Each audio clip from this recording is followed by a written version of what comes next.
In front of me is XIAOMI 12S Ultra, and today I would like to show you how you can switch on or off autocorrection on this device. First of all, go into Settings and scroll all the way down.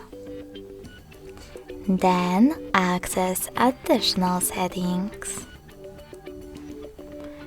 Following that, select Languages and Input,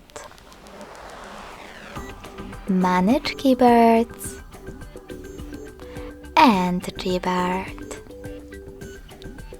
Then click on Text Correction and tap on this switcher next to autocorrection to turn it off or on.